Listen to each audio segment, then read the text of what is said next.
Uma produção. Bruá! Olá a todos e bem-vindos às Teorias da Conspiração.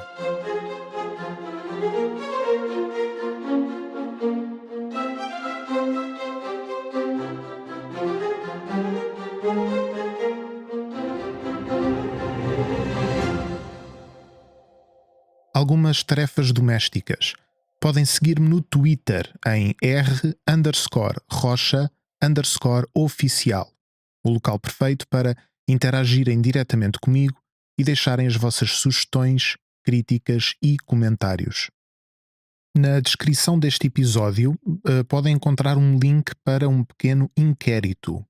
O objetivo é conhecermos quem nos ouve e garantir que os próximos conteúdos vão ao encontro das vossas preferências. Este inquérito é absolutamente anónimo, demora 2 minutinhos a preencher e, como prémio pela vossa participação, podem ganhar um fabuloso e exclusivo wallpaper para o telemóvel. Este é mais um episódio em confinamento, daí a acústica de bunker caseiro, e com componente visual, que, como sempre, podem ver no YouTube. E agora sim, vamos ao que interessa.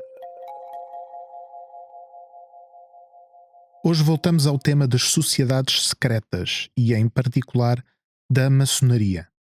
Apesar de ter uma longa e bem documentada história, a maçonaria continua a ser, para a maioria das pessoas, uma espécie de clube privado de poderosos, uma sociedade paralela com símbolos esotéricos, rituais iniciáticos e objetivos misteriosos. Em tempos foi acusada de fazer o trabalho de Satanás. Hoje em dia, dizem, as suas lojas oferecem proteção às negociatas e tráfico de influências entre políticos e empresários. É, por isso, um bode expiatório e um bicho-papão. E apesar de muitos dos seus segredos já serem de domínio público, é difícil para o observador curioso separar aquilo que é a verdadeira história da maçonaria das teorias da conspiração que se formam à sua volta. E depois há perguntas práticas e simples. O que é que acontece num ritual iniciático? Podemos inscrever-nos na maçonaria? O que significam todos aqueles símbolos esquisitos? O meu convidado de hoje é o professor José Adelino Maltês, politólogo, professor universitário e um dos mais vocais maçons da sociedade portuguesa. Falamos da história da maçonaria, dos seus valores e objetivos, do seu papel na vida pública e da importância do segredo e do ritual. Espero que gostem.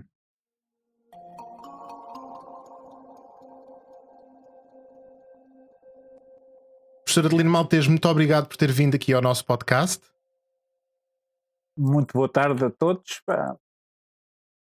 Eu gostaria de começar por uma pergunta. Eu acho que a principal dificuldade quando falamos da maçonaria é em perceber exatamente o que é que a maçonaria é.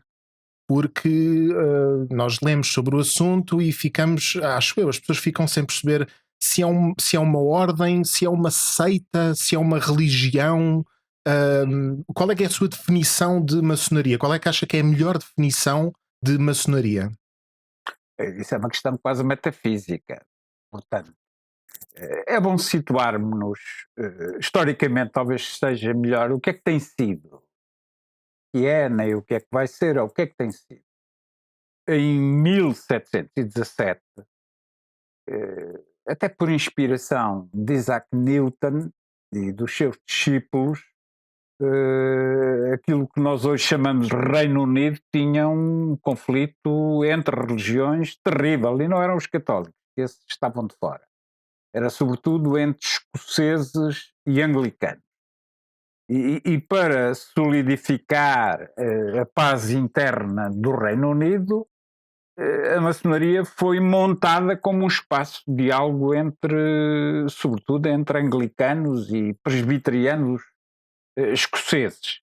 Ela nasceu precisamente para criar uma ponte de diálogo entre grupos que tinham uma hostilidade crescente. Digamos assim, tentou unir o que andava disperso. Este é o modelo britânico. E depois foi-se propagando por outras civilizações. Repare que hoje a maçonaria é um dos pontos mais importantes, para além dos Estados Unidos e do Brasil, é na Índia.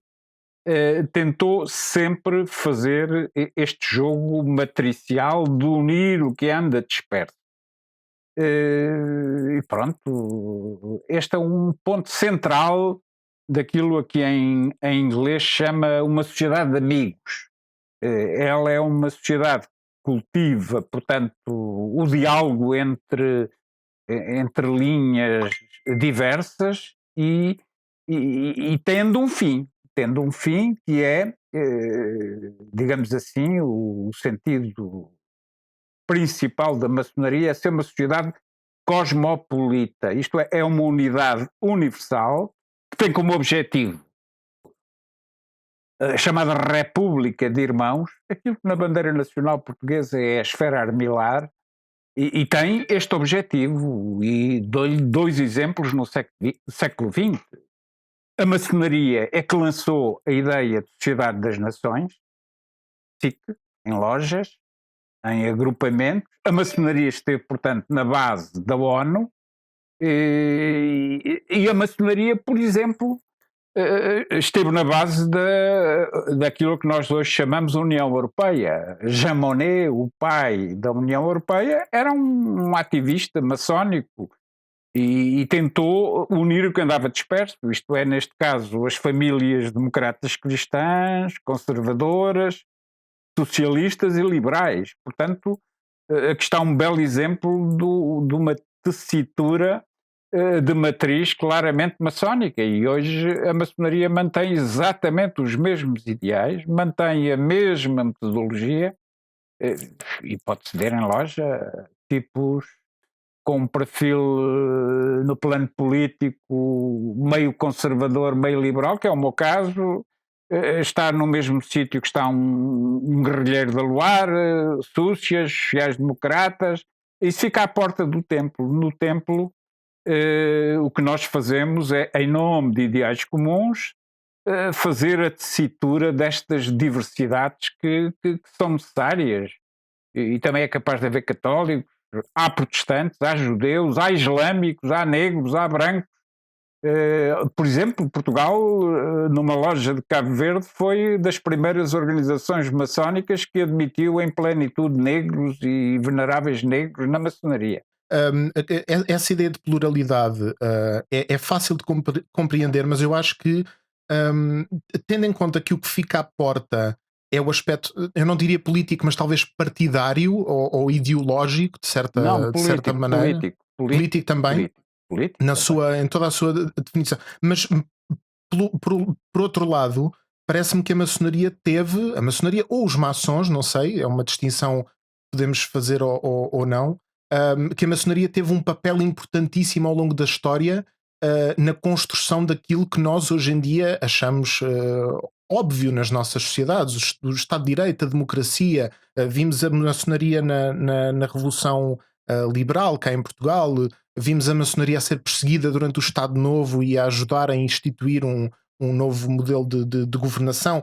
Como é que nós podemos resolver esta aparente, eu não diria contradição, mas porque aquilo que eu estou a ouvir é: a maçonaria deixa a política e a religião e a ideologia à porta, não é necessariamente isso que une os maçons, mas por outro lado tem este aspecto de, perante a sociedade, marcar essa diferença e lutar por determinados ideais. Afinal, a maçonaria participa ou não participa na política e na sociedade? A maçonaria são os maçons, ponto.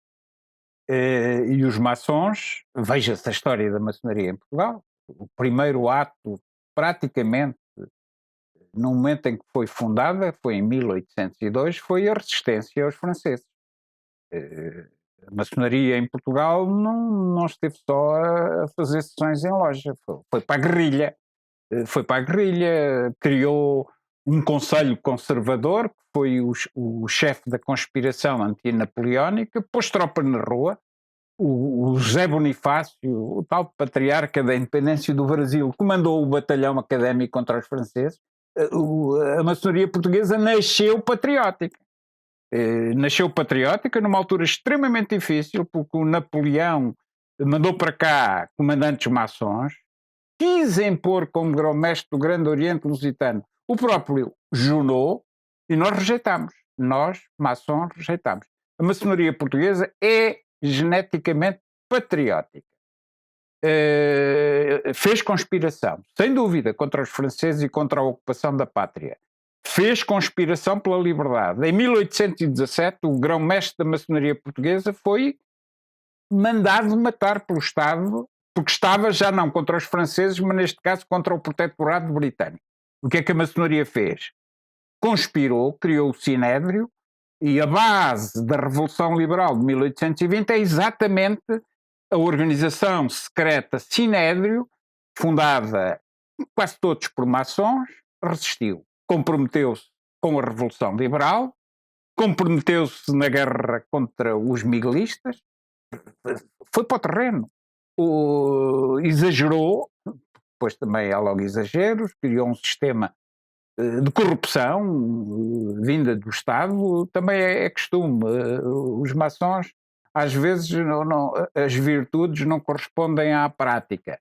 Resistiu com o setembrismo, foi por aí fora, dividiu-se quase em 3 maçonarias no momento inicial do liberalismo, que eram 3 partidos, a do Saldanha, a radical de esquerda, a do Passos Manuel do Porto, a clássica do Silva Carvalho em Lisboa, que era pedrista.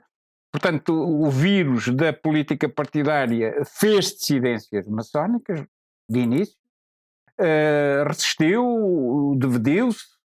Costa Cabral era maçom, a Patuleia eram maçons, portanto andaram em guerra civil uns contra os outros, acalmaram. Depois, parte importante da maçonaria foi republicana, conspirou. Depois, os maçons dividiram-se.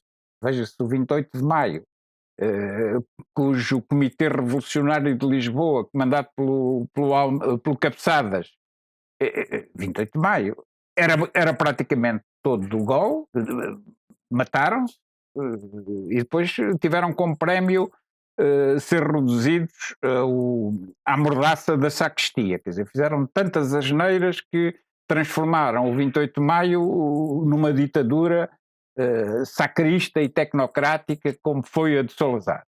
Depois, o Salazar extinguiu a maçonaria em 1935, na sequência de movimentos europeus. Basta recordar que a primeira grande extinção das maçonarias foi do comunismo soviético. Depois veio o fascismo, depois o Salazar copiou a moda, depois o Franco até mandava assassinar os maçons já mortos, em efígie, e houve ali um período complicado, que foi grave para a maçonaria, mas a maçonaria, a partir de 1935, não há nenhum movimento conspirativo e revolucionário contra a ditadura em que os maçons não tenham participado. E o 25 de Abril é um produto não apenas da maçonaria, mas de outras forças anti-ditadura, e a maçonaria participou ativamente. Ainda hoje recordava que o primeiro governo de Abril, professora Adelinda Palma Carlos, foi indicado a convite do Presidente da República pelo próprio Grande Oriente Lusitano. Portanto, a história da maçonaria portuguesa está cheia de conspirações boas. Porquê? Porque não tem ideais de desvio político entre a gente da mesma família, mas opta claramente por um regime de liberdade. Essa do Estado de Direito, bem, essa é um bocado mais complicada, porque a República Portuguesa só passou a ser Estado de Direito em 1982. A primeira versão da Constituição não tinha o princípio do Estado de Direito. Portanto, há aqui valores civilizacionais, há aqui alguns valores políticos, há linhas vermelhas na maçonaria, democratas, liberdadeiros, para não dizer liberal, e, portanto, um regime que atente contra esta linha vermelha terá claramente sempre a resistência e o ativismo dos maçons enquanto os maçons forem maçons. Pronto. Portanto, há aqui um compromisso mínimo. O que me está a descrever é a maçonaria como uma constante força de resistência e de combate político, mas eu acho interessante porque a ideia que as pessoas têm da maçonaria, e isto obviamente não tenho nenhum dado estatístico, mas daquilo que falo e daquilo que vou comunicando com as outras pessoas, é que a maçonaria é uma espécie de clube privado onde lá estão as elites que se juntam, sei lá, sexta-feira à noite, de avental, o famoso avental, com aqueles símbolos esquisitos, e estão lá a fazer umas coisas que a gente nunca sabe muito bem e a dirigir a história das sociedades, e neste caso na história portuguesa. Portanto, este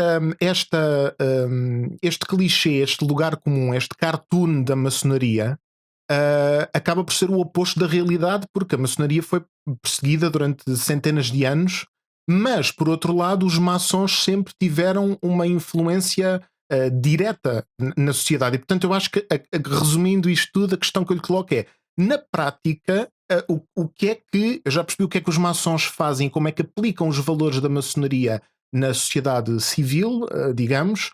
Na prática, a maçonaria, o que é que faz? É a base do debate, da conversa, do colóquio?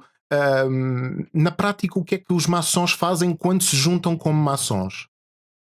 A maçonaria é uma sociedade iniciática e obedece a rituais. A maçonaria conserva, ainda não houve Vaticano II na maçonaria, a mesma missa do século XVIII. E, portanto, tem uns símbolos iluministas que, traduzidos em termos de comunicação, dão um ar vetusto. É verdade isso, mas o problema é que todos os maçons do mundo, ingleses, americanos, russos, indianos, portugueses, franceses, têm a mesma missa. É que esta missa é um valor universal e é uma atitude de iniciático. E iniciático é aquele que considerou que, quando eu passo de ser maçom, aderiu a uma vida nova. Isto é difícil de explicar, porque a maçonaria, neste sentido, vive-se ritualmente. Só há maçonaria, não é numa sessão branca para se convidam uns tipos para falar sobre assuntos políticos. Não. Só há maçonaria em loja, em templo, e o que está fora do templo é o profano. O templo é sagrado. E, portanto, a maçonaria sofre, no plano da comunicação, dos mesmos vícios de qualquer ritual. A sociedade foi destruindo os rituais e a maçonaria sofre com isso. Com isto eu não estou a dizer que na maçonaria não foi palco de corrupção, de conspiração antidemocrática. Dei-lhe o exemplo do 28 de Maio, de patifes. Não, isso existe dentro da própria maçonaria. Quer dizer, é constituída por homens, não é pelo facto de serem iniciados que passam para o além. Temos problemas graves e temos problemas de comunicação por culpa da maçonaria. Primeiro, não sabe comunicar. Segundo, deixou entrar fruta muito podre, e há vários casos de corrupção em Portugal que é evidente que há ali manobras de tipos que usaram a maçonaria para fins perfeitamente criminosos e que deviam ser condenados pela maçonaria. A maçonaria teve tibieza, não os condenou na altura certa e sofrerá durante anos. Portanto, esta imagem, que não é só culpa dos antimaçons, é culpa dos próprios maçons, quando não se souberam comportar de acordo com os valores que assumiram. E este é o principal defeito da maçonaria portuguesa, mas isso não significa que não haja resistência. Está perante alguém que, contra determinado ambiente, assumiu a postura de candidato da oposição e foi ao combate. E sobre isso não falo, porque ainda não é tempo de falar. O que é que acontece? Sim, tudo bem, mas a dominante da nossa tradição é uma dominante verdadeira, acima de tudo, verdadeira, uma palavra do maçom Alexandre Herculano, conspiratória contra a ditadura, e sobretudo, é uma característica da maçonaria portuguesa patriótica. Não é palavrão. Os espanhóis estão todos repartidos, os espanhóis participam na maçonaria francesa ou na maçonaria inglesa. Em Portugal não. Em Portugal há várias famílias maçónicas, mas são todas obedientes a este princípio sagrado, que é o princípio do primado patriótico. Eu dou-lhe um exemplo, às vezes pouco conhecido. Depois de 1850, o Grande Oriente Lusitano, já unificado, abriu-se à participação de lojas não portuguesas. Chegámos a ter 70% das lojas espanholas no Grande Oriente Lusitano. Mas tínhamos lá umas disposições, grão-mestre só pode ser português e originário, e o nosso dia é o dia 1º de dezembro. Aí está uma data maçónica, ao contrário do que andam para aí alguns a dizer, porque não sabem história, pensam que o 1º de dezembro é dos Braganças. Não, o 1º de dezembro é uma iniciativa maçónica. E resistimos sempre, e tal como não aceitamos Junot, continuamos firmes no mártir, porque temos mártires, no mártir Gomes Freire. A maçonaria tem uma característica que é, como se diz em teologia, é uma sociedade que assume o ideal da libertação, mas assenta numa memória de sofrimento. E isto é também outra característica da maçonaria portuguesa. Temos uma memória de sofrimento, de resistência, de conspiração. Portanto, agora somos uns situacionistas, porque todos os maçons são adeptos deste regime, desta Constituição, e são uma força, portanto, neste sentido, conservadora do regime. Aí somos conservadores plenamente. É nosso, o que é que devemos fazer? Melhorá-lo, purificá-lo, mas é clarinha a nossa linha de rumo, e somos europeístas, sem dúvida, temos que ser, e somos adeptos do António Guterres, isto é, de uma sociedade cosmopolita. Os ideais da maçonaria estarão sempre em falta, enquanto não tivermos uma estrutura universal capaz de impor um direito verdadeiramente universal, capaz de ter um tribunal universal, uma polícia universal. Portanto, temos muito que fazer. Os meus netos ainda andarão a lutar por isso. Por acaso não são netos, são netas, mas e a maçonaria portuguesa aí foi machista, porque em 1922, que tinha mulheres, expulsou-as por exigência de fazermos parte de uma associação maçónica internacional, e as mulheres e uma organização maçónica muito tradicional em Portugal, que é a maçonaria de direito humano, que é mista, saíram do Grande Oriente Lusitano. Hoje fizemos as pazes, as mulheres e nós, cada qual tem a sua família, mas estamos unidos em quase 99% dos pontos. Pelo menos falo pela minha. Falar no Grande Oriente Lusitano é a mesma coisa que falar na Grande Loja Feminina. Portanto, há aqui um caminho, cada um com a sua autonomia, mas nos objetivos firmes e sempre aliados. É uma característica da maçonaria portuguesa, devido a esta tradição conspiratória. Cada maçom é um dissidente perpétuo. Portanto, temos várias obediências. Grande Oriente Lusitano, Grande Loja de Portugal, Grande Loja de Feminino, Mênfis Misraim, e depois uns tipos independentes, quer dizer, com lojas piratas, e depois mais 2 ou 3 famíliazinhas, muito dissidentes. A dissidência na maçonaria é uma questão perpétua, ainda bem, não faz diferença nenhuma. Dentro de cada obediência há vários ritos, há divergências, há posições de frontalidade, há eleições. As nossas eleições é por sufrágio universal, não é como outras maçonarias, o Grand Couvent, a aristocracia. Não, aqui é o povo maçónico que decide, e portanto em sufrágio universal. No Grande Oriente Lusitano Unido. Quer dizer, é uma velha tradição, patine, digamos assim. Somos a mais antiga Associação Democrática Portuguesa. Saudamos o PC, que está agora a atingir um século, mas nós temos outra em cima. O que é que... Isso é diferente.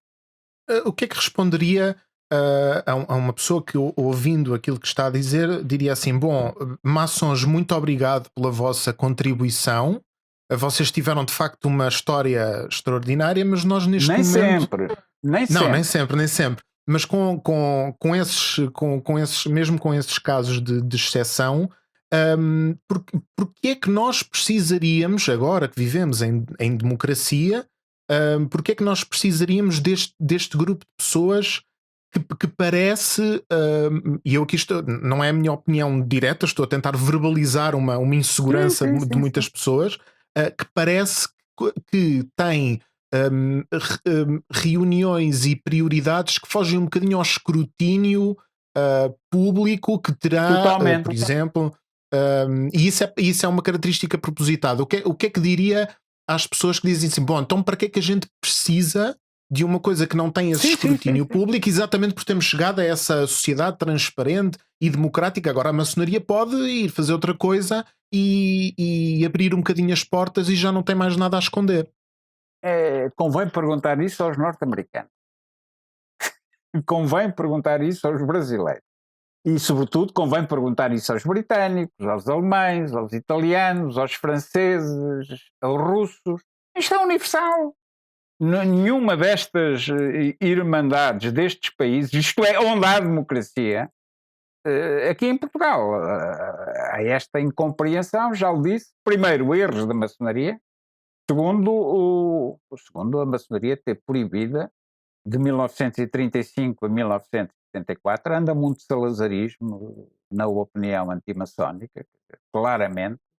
A maçonaria não é compreensível se houver uma carga salazarenta e pior que isso, e se houver uma carga que é outra das coisas perigosas em Portugal, que é uma memória inquisitorial. Portanto, nós não tínhamos dúvidas que somos marcados por séculos de Inquisição, por meio século dessa coisa, não vale a pena, e nos dois casos a maçonaria levou sempre. Portanto, e quando se faz essa pergunta, acho muito bem, porquê é que numa democracia há sociedades iniciáticas? Eu acho que perguntem a todas as matrizes da democracia, porque é exatamente pela mesma razão. Porque há no Reino Unido, porque há nos Estados Unidos da América, porque há no Brasil, porque há na Bélgica, porque há em França, porque há na Suíça, porque há aqui na Itália. Por que será? Portanto, a existência de uma sociedade iniciática é um excelente índice de democracia. E deem-se por felizes os antimaçons portugueses, porque isso em França é crime. Está na Constituição. Isso em França é crime. Em França, a proteção da privacidade da maçonaria é defendida tanto como é a proteção de uma religião. Portanto, se o Conselho de Ministros é secreto, para citar o Pessoa, se a Conferência Episcopal é secreta, porque é que as reuniões rituais da maçonaria não hão de ser iniciáticas? O mal do nosso tempo, e há aí grandes autores que têm dito isso, é ter desaparecido as sociedades rituais, o ritualismo. É uma das crises do nosso tempo, assenta na mania que alguns têm que conseguem viver numa sociedade sem mistérios.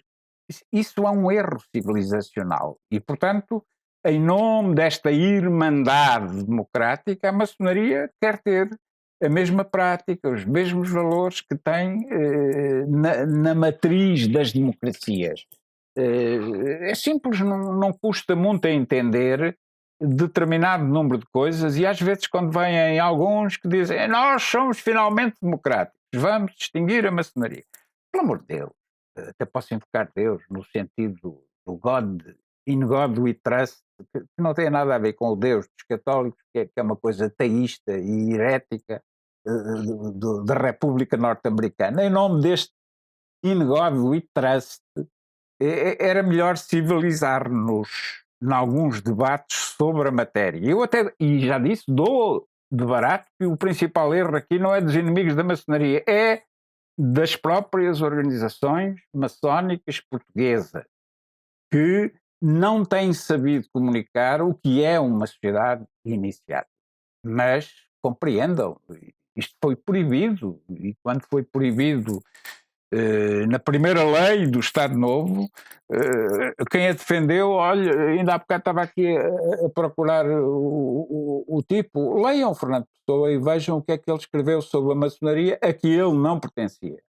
Ele tem um texto de defesa à maçonaria na altura em que o Estado Novo ia ilegalizar a proibir a maçonaria, e ele tem um texto de defesa muito interessante em que compara o secretismo da maçonaria ao secretismo de outras coisas perfeitamente aceites, e diz que seria um absurdo proibir. Esta antologia são 295 páginas e eu permito só ler esta parte. Uma campanha antimaçónica é coisa fácil de fazer, a mais fácil de fazer que há neste mundo. Não há mistério, audácia, nem inteligência, nem ciência. Audácia porque o adversário não responde. Inteligência porque ninguém corrige. Ciência porque os únicos que poderiam corrigir os erros estão sob um sigilo que lhes inibe a correção. Ora bem, uma das regras da maçonaria, eu estou numa loja e vejo os meus irmãos e sei quem eles são. Eu não posso sair dali e dizer este é maçom, aquele é maçom. Uma das razões porque há o segredo na divulgação disto é precisamente para salvaguardarmos o direito dos outros. Que muitos que o são o deviam mostrar, eu estou a mostrá-lo sem qualquer dúvida, isso inibiria muitos ataques à maçonaria. Mas há muitos que estão e não são, e há muitos que são e não estão. E, portanto, há uma cobardia da parte de alguns maçons que deviam assumir-se em determinados momentos. Mas cada um sabe o que sabe. Eu tenho aqui alguns tipos com quem até me cruzo na televisão, que os encontro na loja, mas chegam à comunicação social pianinho. Um problema de cobardia. Porquê que acha que há maçons que não querem, para usar uma metáfora talvez um bocadinho infeliz, mas acho que toda a gente vai perceber, porquê que acha que os maçons não querem sair do armário maçónico? O que é que os inibe? Olha, porque entraram alguns para lá a pensar que aquilo era uma sociedade que mandava os negócios e que mandava a política e que estava por trás das grandes jogadas. Estejam descansados. Hoje é tudo muito fraquinho. Já não serve para ir para o governo, antes pelo contrário, já não serve para ir à autarca. Se pensam que vão para a maçonaria para obter isso, desenganem-se, que a situação será uma situação onde isso vai deixar de existir em termos de influência, pelo menos política e até social. Portanto, hoje isso a maçonaria... é uma consequência... Desculpe, continuo. Não, estamos a conversar. É uma consequência, erros de maçons, ambiente hostil, má comunicação, dificuldade, sobretudo, de comunicar que a maçonaria será sempre uma sociedade iniciática. Isso é a base. E, portanto, nunca haverá uma transmissão de cerimónias num templo pela televisão. Há algumas logecas que fazem isso. Mas isso é infidelidade ao segredo maçónico. Não é... a coisa mais fácil do mundo é vai-se ao Google, vai-se a um livro. Está lá tudo, estão os rituais todos. Até a maçonaria do Grande Oriente sofreu um ataque informático que lhe permitiu divulgar os nomes e as posições em loja de 2.000 e tal figuras. Ora bem, eu posso dizer perfeitamente que não há nenhum partido que tenha uma lista telefónica e páginas amarelas como tem o Grande Oriente Lusitano Unido. Foi quase tudo divulgado nessa altura. Segredos de maçons estão lá todos, é fácil. Vão à net e encontram quase todos eles, encontram rituais e sabem perfeitamente o que é que se vai fazer numa loja, como é que se entra. A missinha está toda publicada, há volumes, há comentários. Quer dizer, só um tipo que não queiras carregar no Google é que pode dizer que a maçonaria tem segredo. Estão lá todos escritos, menos um, que é o verdadeiro segredo da maçonaria, é na fase última do percurso maçónico, até se diz assim, o segredo é não haver segredos. O segredo é interior. Todos os segredos, sinais, como é que aperta uma mão, isso, gosto muito disso. Mas está tudo na net, é facílimo fazer isso. O problema é fazê-lo como maçom num ambiente maçónico. Essa que é a diferença. Eu acho que os teóricos da conspiração responderiam assim. Bom, uma coisa é nós termos acesso a essa informação por um whistleblower ou por um ataque informático ou por um jornalismo qualquer de investigação, talvez mais sensacionalista. Outra coisa é ser a própria maçonaria a voluntariar essa informação. Ahm, o que é que acha sobre o que é que responderia a este comentário? Se há instituições que têm historiadores que revelaram quase tudo do percurso maçónico, quase tudo, é a maçonaria. Basta ver o trabalho feito por Oliveira Marques, missionários de maçons, está lá tudo. Só que só depois deles mortos. Quando morre algum maçom, nessa altura é que se faz um comunicado. Até lá nunca se diz que ele é maçom. Mas depois abre-se tudo. A maçonaria tem uma das melhores histórias institucionais portuguesas disponíveis ao público. E outros historiadores vieram e contaram tudo. Os aventais, o Museu da Maçonaria está aberto a público, podem satisfazer-se, está lá tudo. A biblioteca da maçonaria está aberta ao público, o arquivo da maçonaria está aberto ao público. Agora, isso não significa que quem lá vá consiga saber o segredo da egrégora, o que é que significa um abraço, o que é que significa uma cadeia de união. Isso é só uma dimensão de exigência espiritual. Nada do outro mundo é o que se faz em qualquer parte do mundo, em qualquer maçonaria do mundo.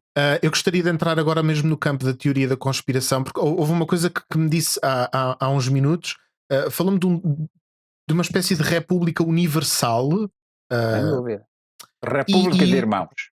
República de Irmãos, com um tribunal e tudo. E os teóricos da conspiração têm uma obsessão particular por essa ideia do New World Order, não é? Aliás, vão roubar muitos dos símbolos maçónicos e atribuem-nos aos Illuminati e aos clubes Bilderberg e não sei o quê. E, portanto, um teórico da conspiração que ouça isto pode dizer assim, bom, o professor Adelino Maltês está a confirmar os meus maiores medos. É verdade, os maçons querem mesmo uma autoridade e um governo a nível mundial. É isto que a maçonaria quer ou é uma coisa um bocadinho mais simbólica e um bocadinho mais inocente? Não. Se dizem que a maçonaria conspira para criar uma ordem mundial, um direito verdadeiramente público sem polícias de superpotência, uma geodemocracia, confirmo, a maçonaria é integralmente cosmopolita e tem como objetivo aquilo que o maçom Immanuel Kant lançou. Durou uns séculos, depois só apareceu na Sociedade das Nações, durou uns séculos, só apareceu na ONU, mas não me consta que o António Guterres seja maçom, mas está a fazer aquilo que faz parte dos ideais profundos da maçonaria. Queremos isso, queremos a integração europeia, queremos instituições supraestaduais, queremos, e como digo, patriótico, porque o ideal de uma nação é caminhar para uma supernação futura, como diria Fernando Pessoa. Se é essa a teoria da conspiração, é verdade. Agora, por lá Illuminati e pôr tudo comandado por é romance para vender uns produtos, porque não é por aí, pela existência do clube de Bilderberg, blá blá blá, isso é tudo treta, quer dizer, podiam ser mais eficazes e descobrir se a NATO tem maçons, sempre teve, e de altos graus norte-americanos, se nas instituições europeias a maçonaria está representada, está, sim senhora, faz parte do Conselho Económico e Social da ONU, faz parte das instituições europeias, é recebida como tal. Em Portugal não é tanto, mas a nível de Presidente da Comissão Europeia e a nível da ONU estamos representados. Falou aí de rituais iniciáticos e eu gostava de explorar um bocadinho este conceito, porque é exatamente quando se fala em rituais iniciáticos, em lojas, em obediências, toda esta mística esotérica que as pessoas ficam um bocadinho de pé atrás em relação à maçonaria. O que é que significa isto do ritual iniciático e que papel é que tem simbólico e prático no seio da maçonaria?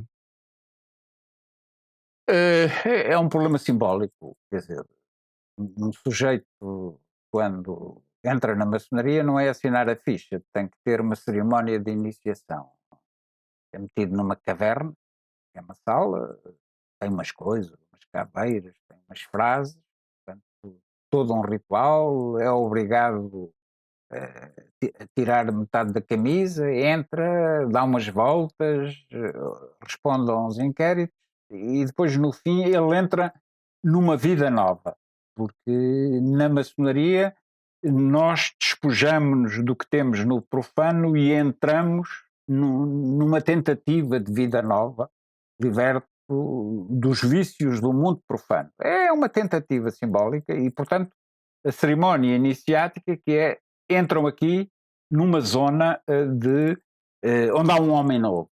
E em Portugal até é uma coisa curiosa, face a outras maçonarias, nós até abandonamos os nomes profanos e passamos a ter um nome simbólico, uma personalidade histórica que passa a definir-nos e tratamos-nos pelos nomes simbólicos.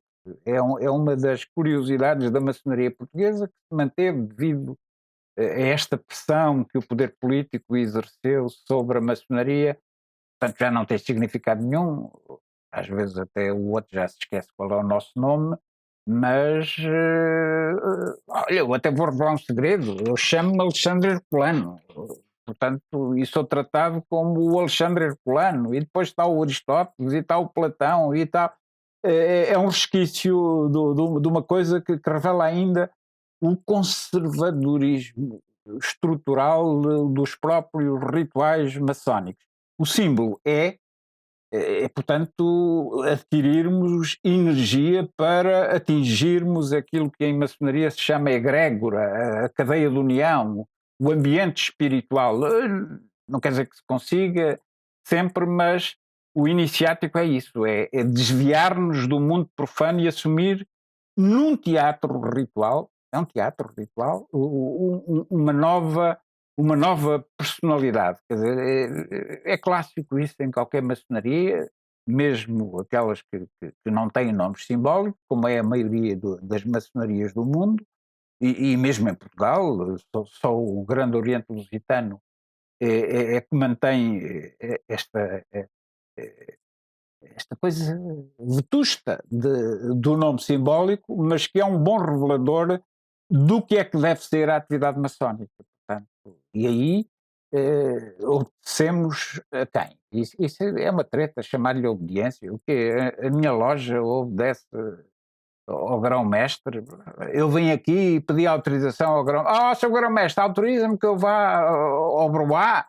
Quer dizer, antes pelo contrário, às vezes somos até muito indisciplinados nesse domínio. Nós só temos relações com o grão-mestre quando nas eleições que são feitas em loja, não é uma Assembleia Eleitoral Geral. Só nessa altura é que nos relacionamos com o grão-mestrado. A partir daí, a estrutura é uma estrutura de secção, de loja. Essa tem um comandante, tem um orador, tem um mestre de cerimónias e aí é que é soberano. A loja que é soberana, não é a obediência como tal. O nome, obediência, parece que está ali tudo. Olha, até para eu fazer isto que estou a fazer, ter que pedir autorização lá ao Conselho da Ordem, já chega. Aí somos maçons livres em loja livre e às vezes até fazemos o contrário. Cultivamos muito em disciplina e a irreverência é uma tradição pelo menos do Grande Oriente Lusitano.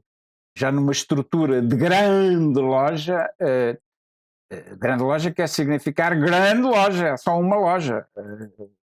Mesmo que tenha secções, no Grande Oriente Lusitano não, é uma federação e com muita balbúrdia.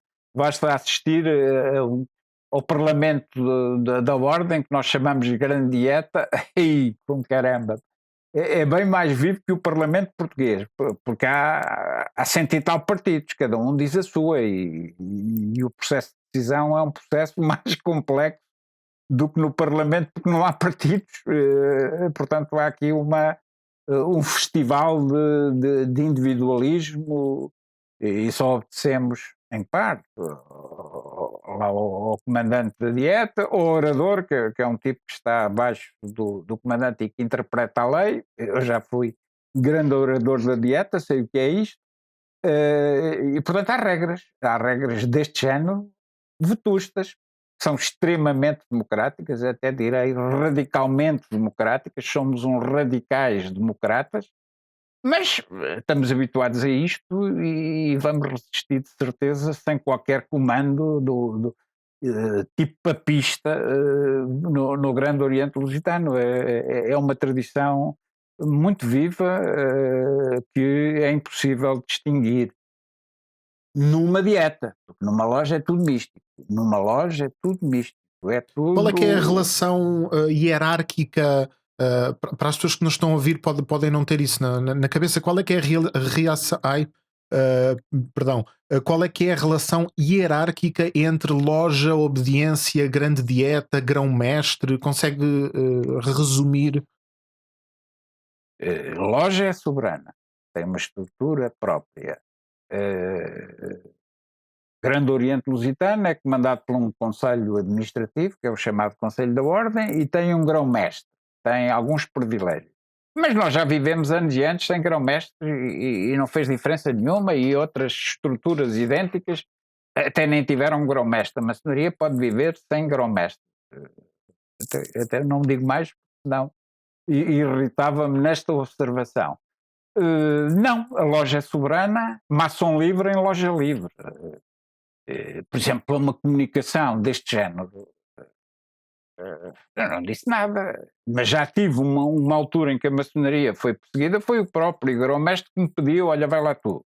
E eu fui, mas foi pedido do grão-mestre. Agora a obediência é cada um diz o que quer, interpretando os fins, congregando, não acirrando diferenças e portanto, é muito simples e universal. Há pouco estava a referir-me que eu fui à TVI. Bem, a primeira mensagem que eu recebi foi do Brasil. E a segunda foi de inimigos internos dentro da maçonaria, porque não estava a tratar de loja a retalho para eleições. Se calhar até estavam muito aflitos a pensar que isto fazia parte da minha candidatura a grão-mestre. Não tem nada a ver com isso. Cada tempo tem o seu tempo e a minha equipa éramos 3, um morreu de Covid, que era um capitão de Abril, o Manuel Matos, o outro teve Covid, foi o único que ainda não tive Covid da equipa do trio que se propôs. Faz parte de um tempo. Já morreu o meu querido Manuel Matos, posso dizer o nome, capitão de Abril e comandante do 25A em Coimbra, que era o meu número 2, e o outro teve problemas gravíssimos com Covid. Isto tem a ver com o tempo, com a idade, tudo passa. O mundo passa e estamos aqui noutro projeto, que estou aqui com muito gosto a defender os valores da minha casa, da minha ordem, e nós somos, sobretudo, uma espécie, não me apaguem a memória. Por exemplo, isso que está a correr por aí no país revela uma incultura básica, totalmente antimaçónica, porque nós somos um movimento de memória, não apaguem a memória. Fazemos parte da história de Portugal, fazemos parte da história democrática de Portugal e temos muito orgulho nisso. Tivemos como militantes o Zé Bonifácio de Andrade e Silva, patriarca da independência do Brasil. Tivemos como hino o hino do imperador Dom Pedro I, o nosso Dom Pedro IV. Morremos em guerras, morremos na Grande Guerra, morremos em muita guerra, temos muito sangue. Respeitamos a bandeira, respeitamos a lei do Estado e gostamos de cantar o hino nacional. E portanto, a maçonaria lutará totalmente pelos valores constitucionalmente estabelecidos em Portugal, que é a portuguesa, a bandeira nacional e a comunidade dos portugueses. Nesse sentido, tenho a certeza que não há nenhum maçom que não defenda estes valores patrióticos, e se eles estiverem em causa, pois vamos lutar por eles, porque aí somos uma força extremamente conservadora em termos desse valor que não é qualquer um. A pátria portuguesa tem sempre os maçons como seus aliados, até o fim possível, em luta direta, em resistência e dando a vida por ela. Temos muito orgulho nesse passado e nas instituições que nos acompanharam, porque o Estado português, antes de haver governo e antes de haver essas coisas todas, tem a ver com católicos e a Igreja Católica, tem a ver com magistrados, tem a ver com forças armadas, tem a ver com maçonaria. Há uma série de instituições que são o lastro sobre o qual assenta o Estado português, não são só indivíduos isolados. Estas instituições, digamos assim, pré-estaduais, que é o caso da maçonaria, são fundamentais para existir uma comunidade viva de portugueses repartida sem qualquer complicação, e no caso da maçonaria portuguesa só obedecemos à loja e se o bom-mestre portar bem. Portanto, nem temos, comparativamente à Igreja Católica, uma estrutura que tem um Estado próprio e uma hierarquia internacional. Não há hierarquias internacionais nas maçonarias. Não obedecemos a ninguém e às vezes desobedecemos muito. Até aos franceses, que são muito parecidos connosco, desobedecemos muito neste processo. Somos muito assimétricos. A nossa capital é Portugal. Esse conceito de patriótico,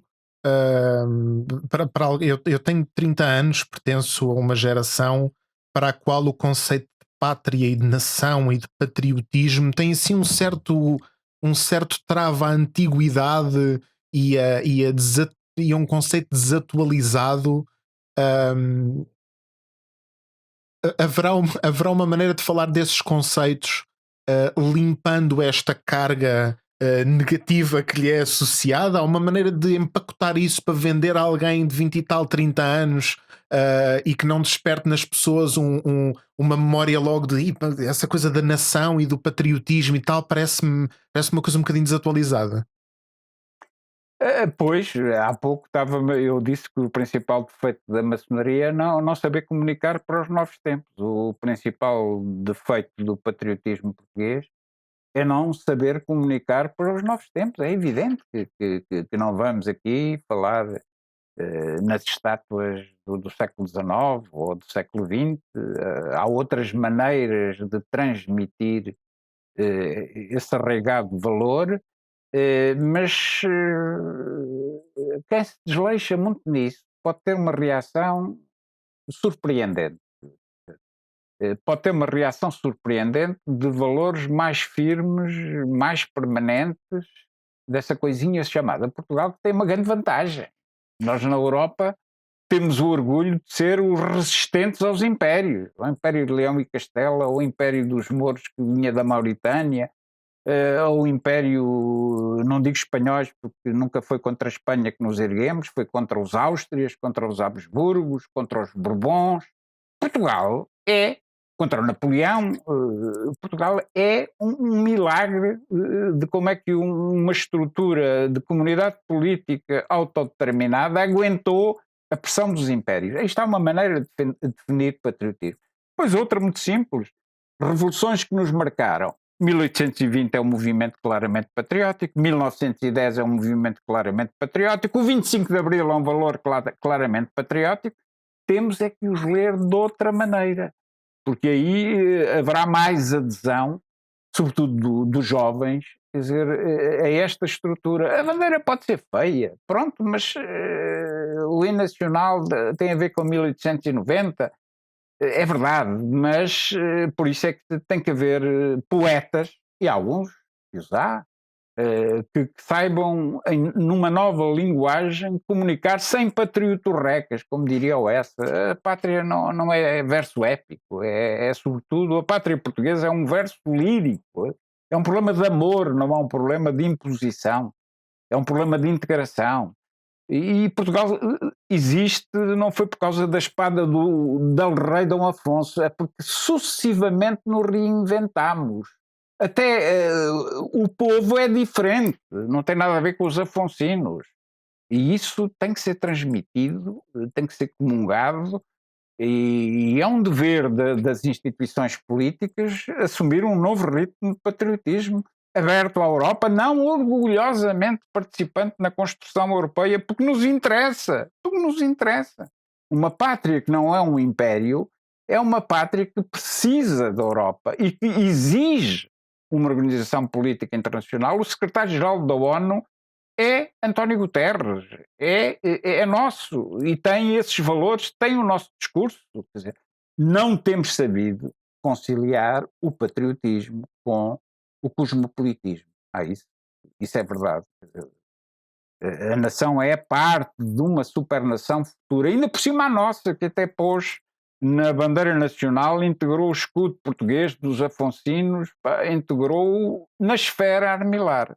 Nós não temos sabido ser armilares. E isso tem as consequências, exatamente como aquelas que teve da má imagem da pátria, é a mesma coisa que a má imagem da maçonaria, e é melhor convencer-nos que é verdade. E isso é verdade e isso exige um esforço de reeducação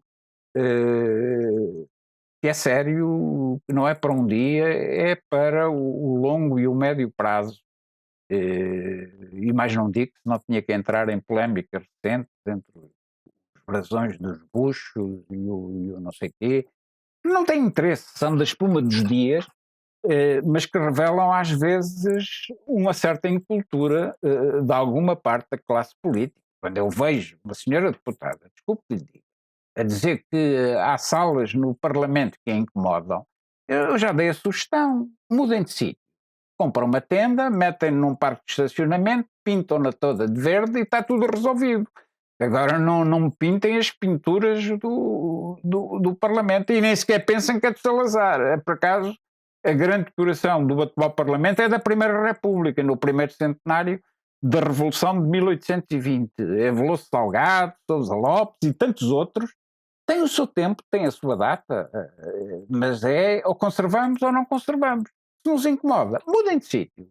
A pala ali assim, a pala, que agora vai para a Universidade de Lisboa, ainda podia albergar algumas sessões. E metiam uma tenda. Bem, ninguém quer isso, é ridículo. Portanto, nós gostamos de patina e gostamos de fazer história e de renová-la e de recriá-la e de reidentificá-la, mas a partir do sítio onde estamos. Quer dizer, agora Portugal também não vai existir se pensar que isto é uma continuidade afonsina. Eu não sou, até sou maltês. Maltês são os tipos que vieram de Malta no século XVIII, até sou um imigrante. Tenho 3 netas, estou tramado. 2 já são flamengas, misto de Flamengo e português, e vivem na União Europeia. Outra tem origens africanas. Então, na minha própria família, os malteses já são plurais e hão de ser, e recriam-se. Mas isto é uma maneira de ser altamente portuguesa e estou com medo que na Europa se criem inventos e que chamem estrangeiras às minhas netas. Tenho muito medo e sobretudo, que isso chegue a Portugal. Aí sou judeu, sou preto, sou nórdico, sou tudo o que inventarem contra a grande qualidade da pátria portuguesa, que foi reinventar-se, saber fazer crescer o povo cada vez mais próximo do mundo. Isto é um ideal maçónico até. Para voltar à maçonaria, vou-lhe fazer agora uma ou duas perguntas muito tontas, mas que eu acho que são uma curiosidade da maior parte das pessoas. Uma pessoa... como é que eu vou dizer isto sem parecer ridículo? Uma pessoa pode inscrever-se na maçonaria? Como é que um maçom se torna maçom? Já falámos do ritual iniciático. Como é que eu chego a essa sala e chego a esse nível? Pode mandar um mail. Depois está tramado, é que tem um processo longo. Está a falar a sério? Posso mandar um e-mail? Pode, perfeitamente. E o processo pode iniciar-se a partir daí. Só que na maçonaria portuguesa há uma coisa chamada passos perdidos. Fica a ficha de quem quer inscrever-se e pode ser vetado por qualquer um dos outros. É um problema. Mas depois tem que se sujeitar à cerimónia de iniciação, tem que aguentar aquilo, pode demorar muito tempo, que é para o tipo desistir. Mas a maçonaria já não vai lá por convites, que era um dos defeitos. Arranjava-se uma trupe feita por um, feita por outro. Eu nunca inscrevi ninguém. Nunca inscrevi ninguém, quer dizer, não, cada um pode, já vi que, portanto, não estou a cometer nenhuma inconfidência, foi dita por um responsável administrativo da maçonaria que basta fazer isso, é simples, não custa nada. Depois o problema é entrar. E Quanto tempo entrar é que demora, mais ou menos? pode ser rápido e pode demorar. Por exemplo, olha, um dos problemas que temos neste momento com a pandemia é que não podemos fazer iniciações, não é? Porque as cerimónias não se fazem pela internet. Portanto, estamos com graves problemas neste momento. Estamos quase a chegar ao fim. Ainda tenho duas perguntas que lhe gostaria de fazer. A primeira tem a ver com a relação entre a maçonaria e as teorias da conspiração à volta da maçonaria e dos Illuminati e aquele universo todo. Como é que a maçonaria e os maçons olham para esse tipo de teorias da conspiração? Acham uma coisa engraçada? É uma coisa perigosa porque dificulta a compreensão e a interpretação das pessoas? Como é que a maçonaria olha para esse tipo de fenómenos? Temos lá uns maluquinhos, dos chamados esotéricos. Há uns maçons que são doidos e acreditam nessa treta que a maçonaria veio dos templários, veio do Egito e do Reich e o Parta, o que é absolutamente mentira em termos históricos. Mas também lá temos aquilo que eu posso chamar os esoteristas. Quer dizer, não. Tomara eu que a maçonaria fosse verdadeiramente esotérica e simbólica, tomara eu que a maçonaria comandasse o mundo, não era mau. Infelizmente está muito longe disso, não tem o mínimo de dinamismo para isso. Como eu disse, fundamentalmente hoje a maçonaria é uma associação de não apaguem a memória e está aqui resistente em termos de memórias, mas já não consegue fazer nada. Aliás, também em Portugal também ninguém conseguia fazer um golpe de Estado, hoje já era impossível, com tanta dispersão de poder. Portanto, as teorias dos Illuminati, pronto, é engraçado, eu também leio e acho graça àquilo, mas não tem nada a ver com isto, porque quando houve conspirações foi a sério, foi arriscar a vida, foram grupos de voluntários que foram persistentes, mas nunca foi com Illuminati por trás. Foi o Manuel Fernandes Tomás, foi o Sinédrio, foram os capitães de Abril, foram os tipos que foram para a Rotunda. Normalmente as grandes alterações da história resultam de ações de homens e da sua vontade e da sua organização, nunca é por teoria da conspiração. O 25 de Abril, até segundo o Marshal Costa Gomes, foi um acaso cómico, tudo erros de estratégia, eles nem sabiam de táticas militares, até meteram tanques no quartel do Carmo, há um erro de meter a infantaria e depois varrer aquilo tudo sem comícios. Mas o acaso cómico produziu uma das maiores alterações da história de Portugal e com erros claros de tática.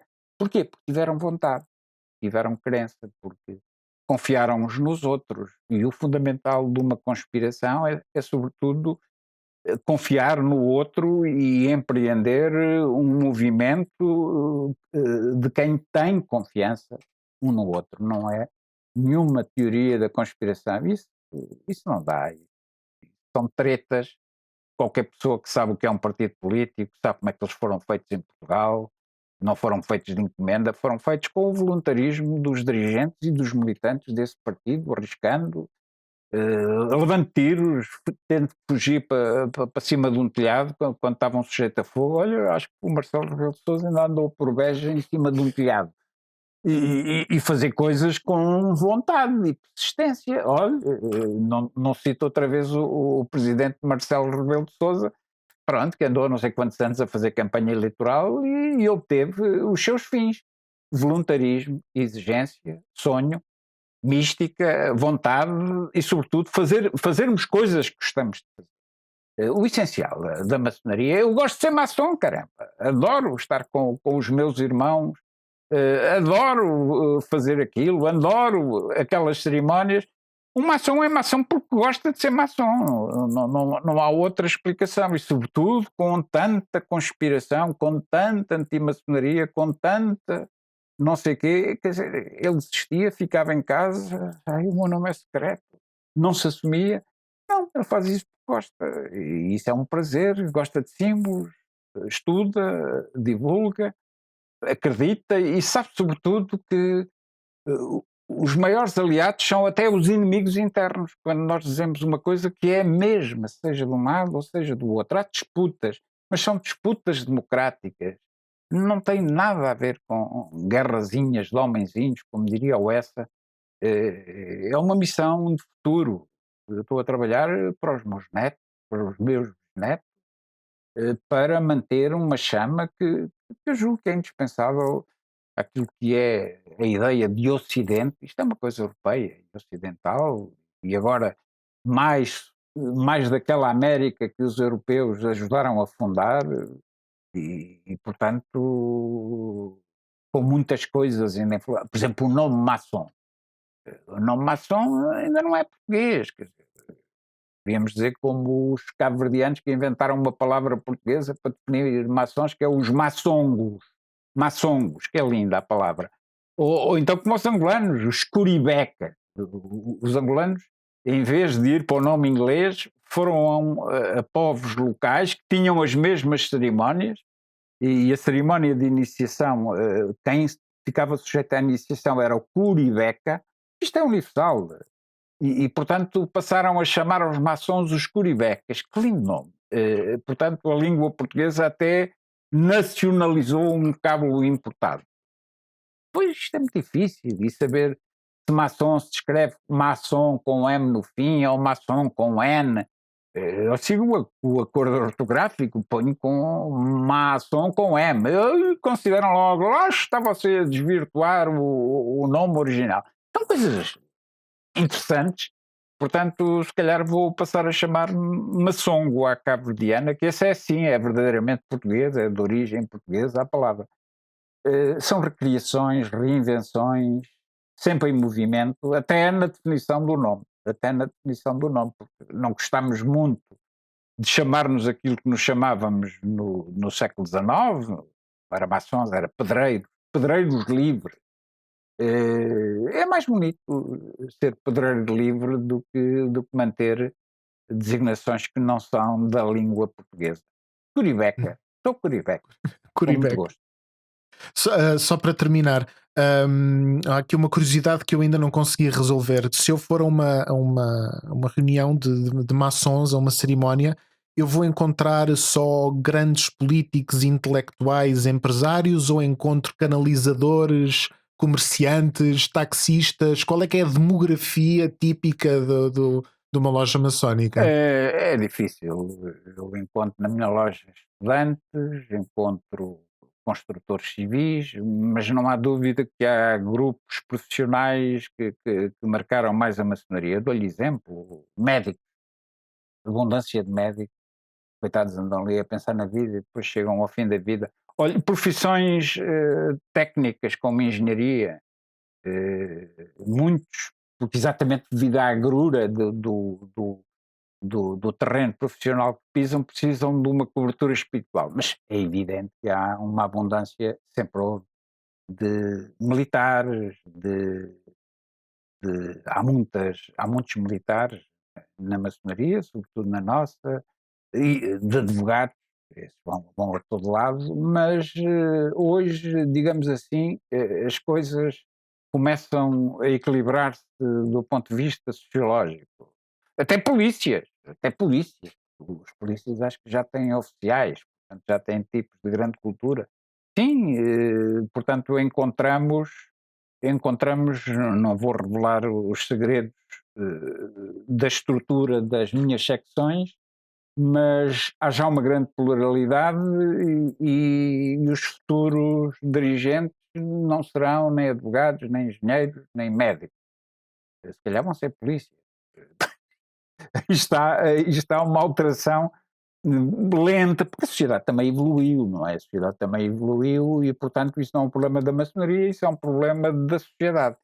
Tenho pena de não ter mulheres, é um passo que...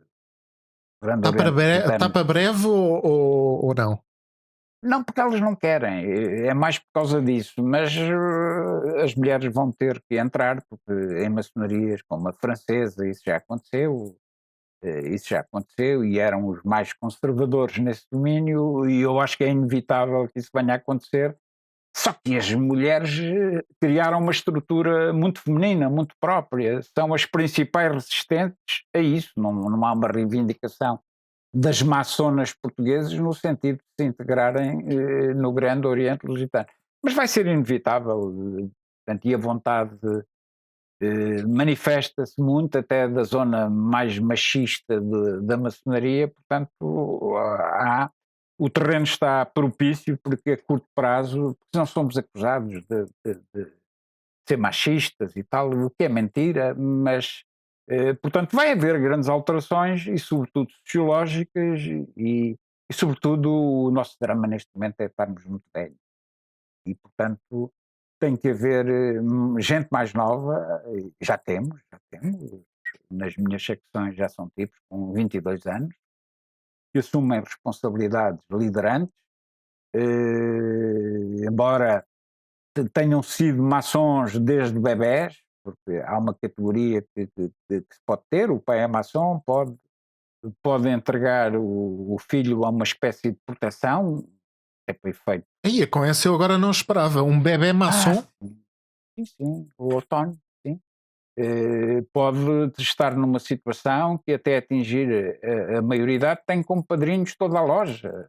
Veja-se, por exemplo, se algum destes morre, a loja tem a obrigação de sustentar a criança e de ajudá-la, é uma forma de solidariedade. Temos esse estatuto, é muito antigo, mas até ficaria surpreendido se eu lhe dissesse que quem eram bebés criados pela maçonaria, porque alguns são muito conhecidos na televisão.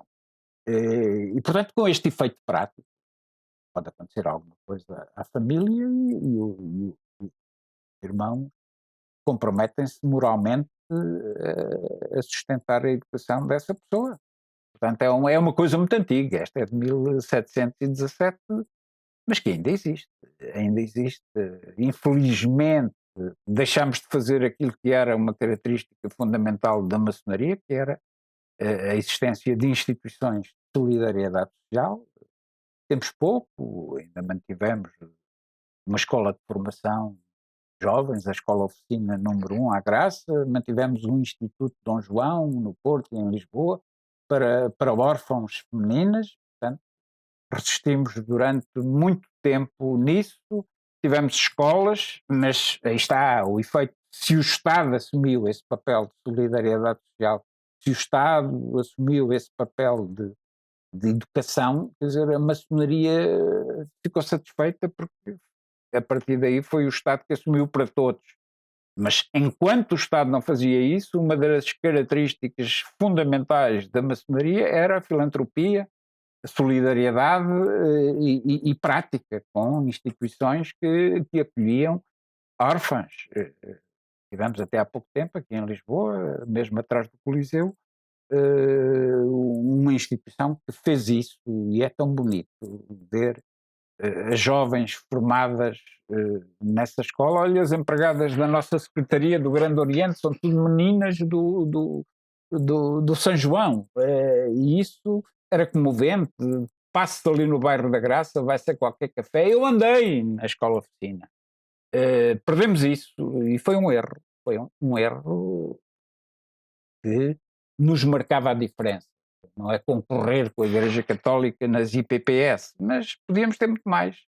Podíamos ter hospitais, olha, até aí um que anda na boca do mundo, que é montado por instituições paramaçónicas, na zona centro. Ainda temos alguns restos dessa grandeza perdida. Olha, as bandas de música todas de Portugal, que é tudo maçons, que vinham do exército, os sargentos que ensinavam música às crianças.